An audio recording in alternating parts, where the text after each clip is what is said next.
रामनगर धूमनगर कोना कानी, रामनगर धूमनगर कोना कानी, भौजी के गाल पर सोना चानी जोगिरी छरारा सरारा सरारा। राम खेले होली लक्ष्मण खेले होली, राम खेले होली लक्ष्मण खेले होली, लंका गढ़ में रावण खेले होली, लंका गढ़ में रावण खेले होली। राम खेले होली लक्ष्मण खेले होली, राम खेले होली हो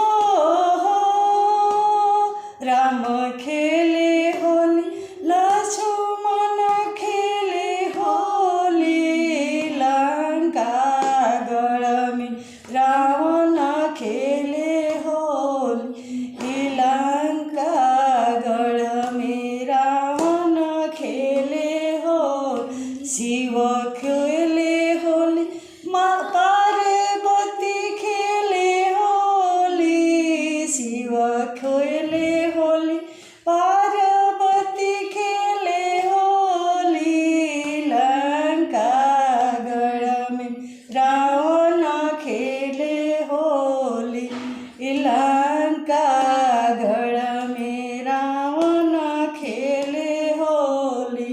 राम खेले होली के सीता खेले होली, राम खेले होली हो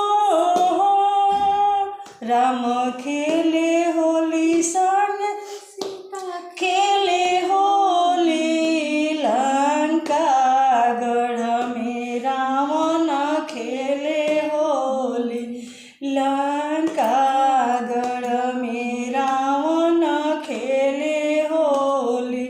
राधा खेले होली रुक्मिण खेले होली, राधा खेले होली रुक्मिण खेले होली, कृष्ण जी खेली लक्ष्मण खेले होली, कृष्ण जी खेली लक्ष्मण खेली होली, लंका गढ़ में रावण खेले हो।